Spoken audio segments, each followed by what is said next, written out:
Don Barden is a global sales and behavioral economics thought leader. He is the managing partner of The Perfect Plan. Don, excited to have you on. Hey, George, thank you. Hey, listen, I really appreciate what you're doing. I've listened to all of your podcasts and your interviews, and you're helping a lot of people. And one thing I know about your work is very few people probably get to say thank you to you, but they all mean it. So I just want to say thank you to you for all the people out here who never have a chance. So thanks for the work you're doing, man. It's great stuff. Well, I appreciate it. You are welcome. So tell us a little bit about your personal life, some more about your work, and why you Um, do uh, what you do.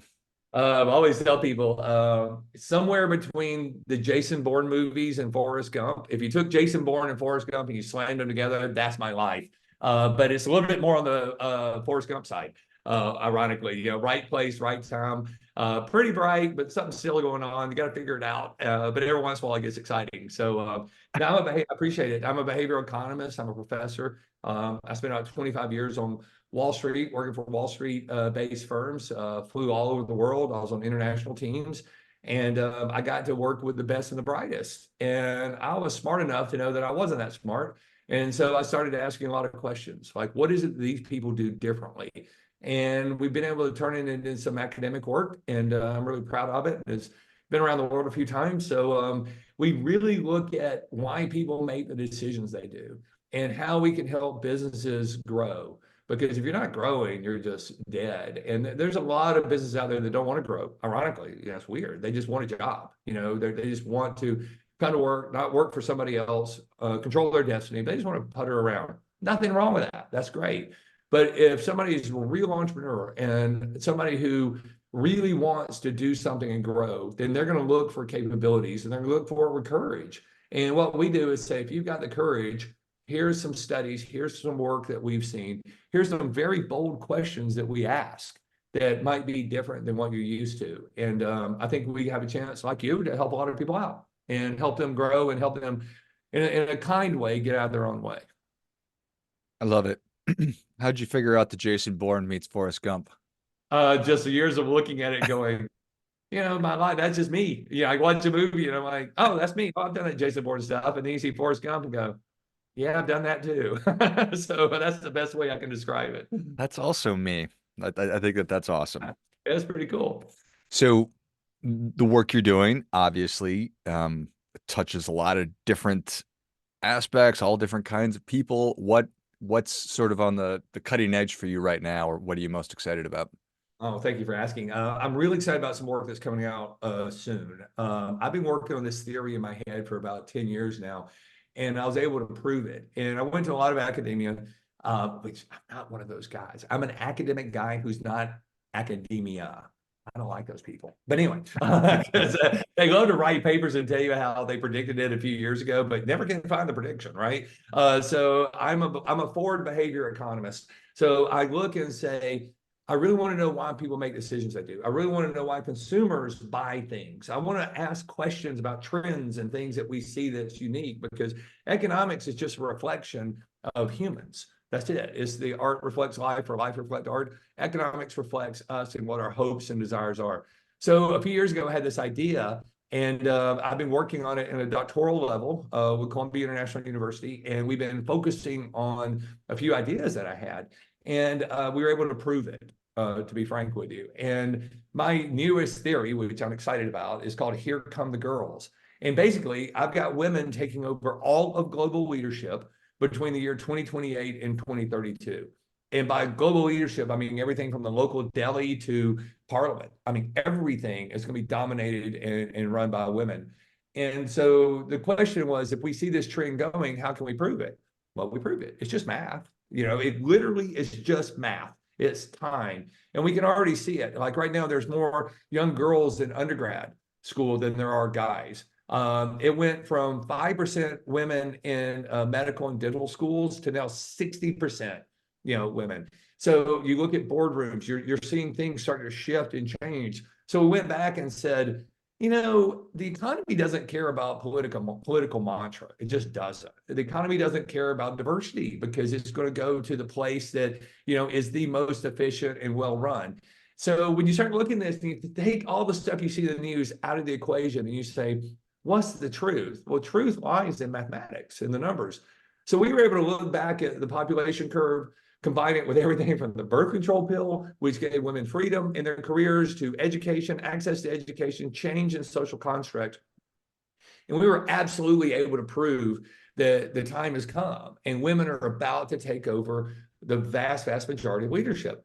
But then the obvious question comes up, okay, I'm a guy. I really like being a guy. I've got 3 adult sons. I love being a boy dad. I'm very pro men and I love women. I'm very pro women. But you got to look at it and say, okay, if this change occurs in economics, is it a positive change or neutral or negative?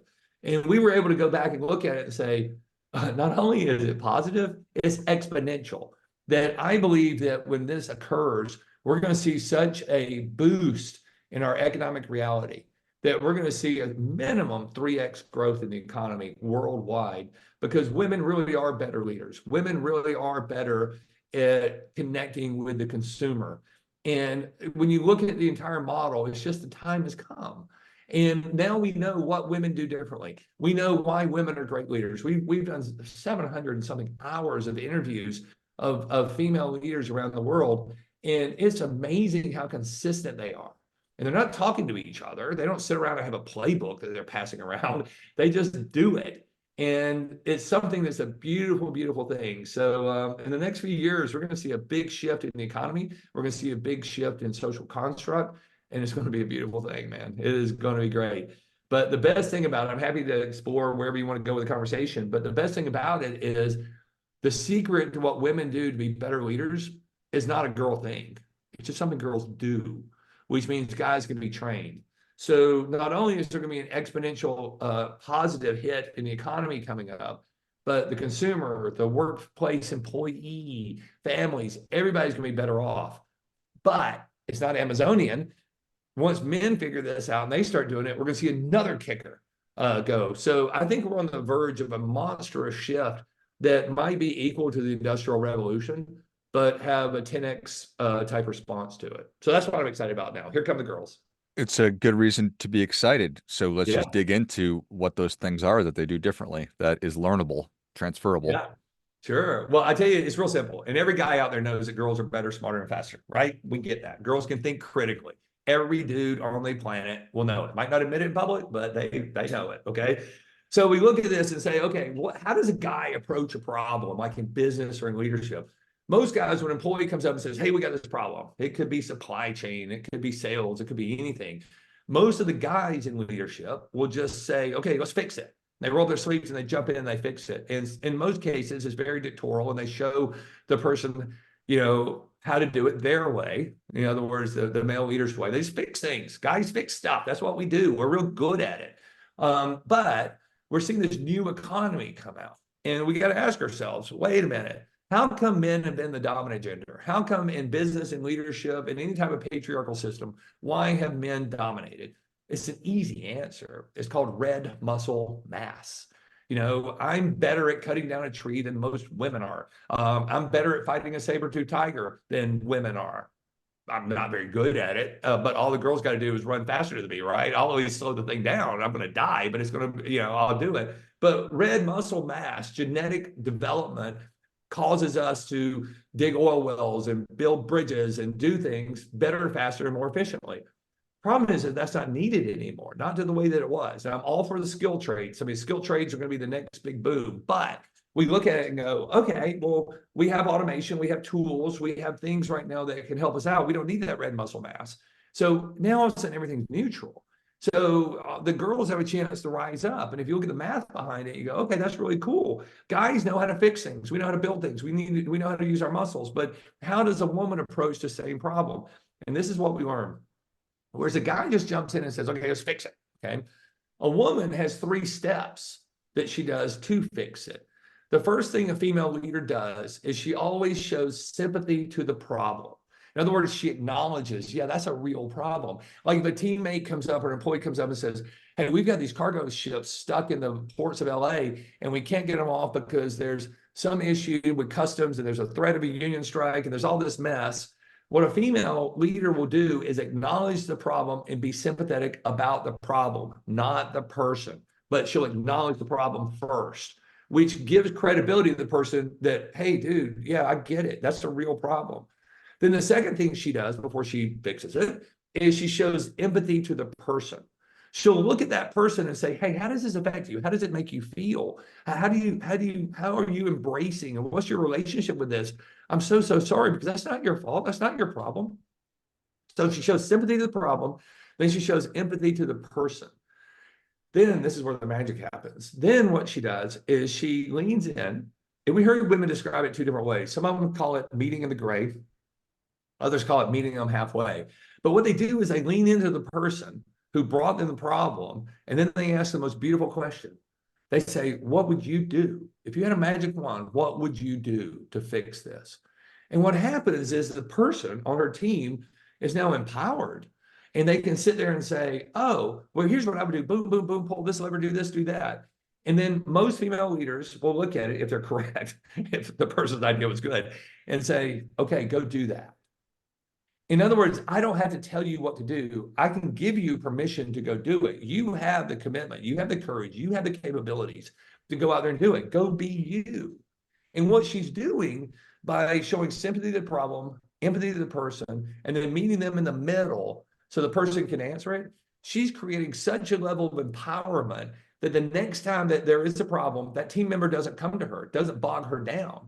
They know they have permission to fix it and to do what they feel is right. Whereas a typical male leader comes in and goes, okay, let me show you how to fix it. Does not show sympathy to the problem, does not show empathy to the person, just jumps to fix it. And in doing so, historically, as guys, we've never been able to give that person potential to be the best they can be. It's there, but if you keep it locked up by saying, you come to me and I'll show you how to fix it, they never get to explore that. So what happens in a female business is she's able to take her unique ability now and go back and figure out, well, while they're fixing my problems, because I got a great team who can handle this, I can think about global sales. I can think about the next product initiative. I can think about creative things. So it makes their team be enormously efficient and grow at exponential rates. But here's the cool thing, George, and I'll shut up because this is my favorite thing. So we went and we asked the two biggest consumer groups out there, three technically, I guess. We went to all their employees and said, male and female, and said, what is it that makes this place special to work? Why do you choose to work here? So we asked all their employees this. We asked the same question of consumers, male and female. And we said, look, like I'm an iPhone guy, right? Why is it that you buy iPhone over Android? You know, what is it about this? Why do you buy Coca-Cola over Pepsi, Budweiser over Modelo? What is it? What makes you decide to consume this product? They gave us three answers. Okay, guess what? Same three answers as employees give on why they work there. And then we're like, oh, what the heck? We're studying women. We went to women as a whole and said, forget about buying stuff, forget about working where you work. What do you want as a woman? And they gave us three things. Creepy, the exact same three things. Okay, so consumers, male and female, employees, male and female, and women as a whole. When we ask them what they want, and I always tell people, you never have to explain or apologize for what you want. You just want it, right? Tell me what you want.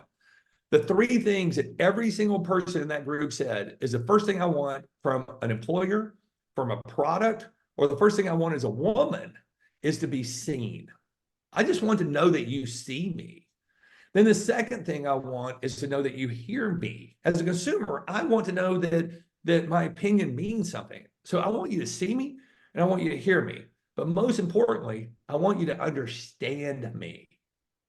And we were like, wow, that's amazingly consistent, right? You want to be seen, heard, and understood. Every consumer says, I want to be seen by this company. I want to be heard by the company, and I want them to understand what my needs are. Every employee, which is kind of interesting for people in the United States, the average American worker right now is 38 years old and changes jobs once every 3 years.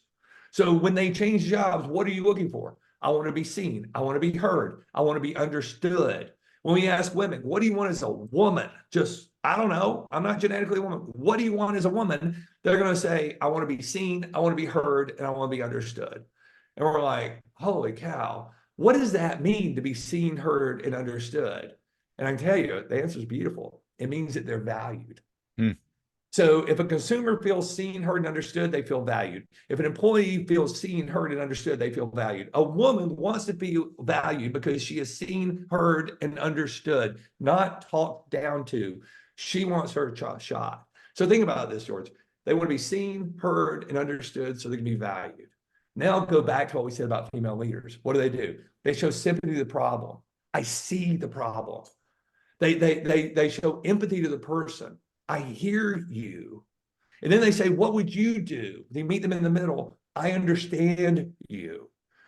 Therefore, I value you, and you have permission to go out and be the best person you can be here. Now, there are going to be ups and downs. There's going to be screw ups. There's going to be things where my wisdom has to step in because of 40 years of experience, right? Nothing wrong with that. But I trust you. I see you. I hear you. I understand you. Therefore, I value you. Think about a corporate team, or think about in a consumer base, or think about 51% of our population. If they say that I miraculously feel seen, heard, and understood, therefore I feel valued. And I can consume this product over here, run by a woman, because she sees me, hears me, understands me, therefore she values me. I can go work for this woman and work for this culture because I feel seen, heard, understood, and valued. Or me as a woman, the biggest consumer group in the history of mankind, says, wait a minute, I just want to be seen, heard, and understood so I know that you value me. Not rocket science, right? Yet these females in leadership have been doing this the whole time, and it's right in front of us. So we look at this, and then you support it with the mathematics that this wave of women with entrepreneurial and corporate type experience, their time has come. Because you can look at leadership and you can find these statistical outliers, these unicorns that pop up, or these people that come up with a killer once in a lifetime product. And it's great, not knocking them, but that's not real world. Take them out and just look at the core of what makes the earth spin, on its axis. What is it that makes our economy go? And you're going to see it's the mom pops and the corporate structures and the things like that. And if you can say, wait a minute, the consumer, the buyer of your product, your employees, and 51% of the population all want the same thing. And here comes this wave of women into leadership, which will begin to peak and flip over the 50% mark in 2028. By 2032, it'll be the vast, vast majority. They are delivering on that. Dude, that is an economic nirvana. That is when you look at it and you go, holy crap, the world is about to change. And then once we get guys figuring it out, that you still need to be a dude. There's nothing. You can't hide the red muscle mass. You can't hide the genetic wiring of your brain. But man, what if you took a breath as a guy and said, in my leadership style, I want to make sure that the people I'm leading are seen, that they're heard and they're understood. I want to take a breath and be sympathetic to their problems, be empathetic to them as an individual. I want to meet them in the middle because selfishly that frees up my time so I can go do my own unique ability.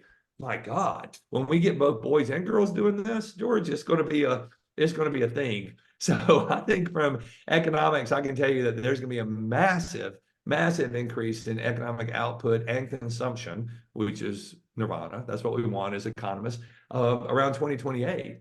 So the question is what I tell all these large employers and clients, if anybody ever wants to reach out, the question is, do you believe in luck? And do you just want to hope that luckily when 2028 happens, you're in the right place at the right time, you can take advantage of it?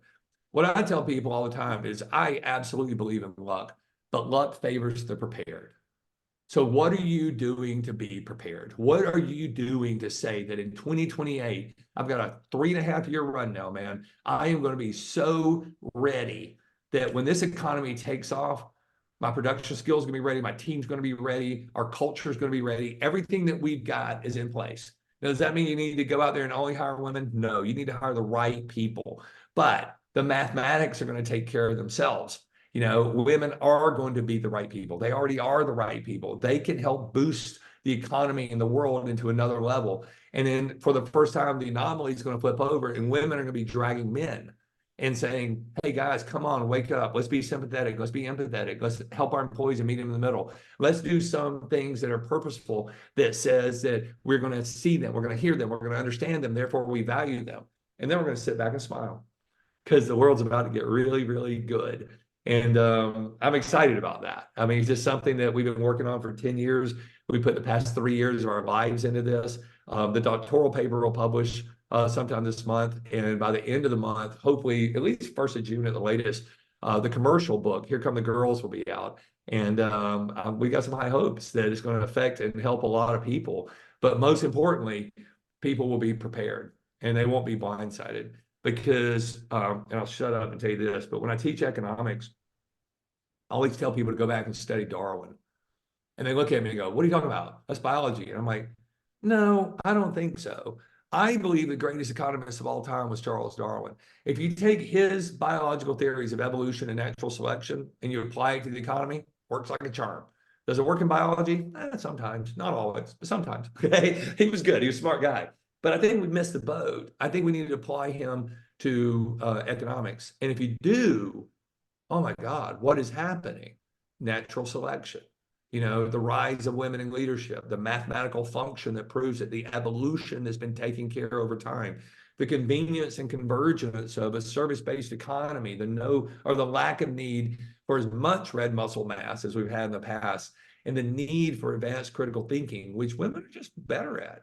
So when all this stuff hits at the same time and the math can support it, what are you doing to be prepared? And I think that's the big question of the next few years is, do you want your business in the long run to grow at exponential rates, or at least have a valve that you can turn up and down at will? If you do, then it's time to get prepared and be ready, because the economy is about to show you so much favor that it's beyond what we've been able to comprehend and actually measure in the past. I think this is going to be the next industrial revolution, but it's That not is going to. that is a compelling case, Don. I love it. I'm excited to dig into the research. And speaking of, where can people learn more about you? How can they get Well, involved? they go to the website, donbarden.com, and I'm happy to have them DONBARDEN. What I tell people, though, is the book that kind of put us on the map is called The Perfect Plan. And we did this study about 20 years ago. It was another doctoral study where we wanted to know what the elite people in the world did differently in sales, marketing, the business, how they approach things. In the same way, we use scientific methodology. We studied it, we got it. So we can say in there, hey, here's what these people do. Here's what the best salespeople do. Here's how all these things do. And it's, in most cases, stuff you've never heard before, but it structures the obvious. If any of these listeners that are out there today, send me a note on LinkedIn and say, "Hey, I heard you enjoyed the show. Love to get a copy of the book." I'll send them a free e-copy of the book. And then once Here Come the Girls come out, we'll give them a free e-copy of that because they're listeners to your show. And again, buddy, I think you're doing everything right. So keep being you. And I want to support you and I want to support your listeners. So anybody hits me up on LinkedIn, I'll send them a free copy of the first book, which I think they love. And as soon as Here Come the Girls come out, I'll send them a free copy of that. Excellent. Well, if you enjoyed this as much as I did, show Don your appreciation. Share today's show with a friend who also appreciates good ideas. Go to donbarden.com, DONBARDEN.com, and check out everything that Don's been working on. Get your copy of The Perfect Plan by shooting Don a message on LinkedIn. And as soon as Here Come the Girls is live and in the world, I'm sure we'll have Don back on to dig a little bit deeper into all of that, but you can get your free digital copy of that as well. Thanks again, Don. Hey, thanks for what you're doing, man. Keep it up. Till next time, remember, do your part by doing your best.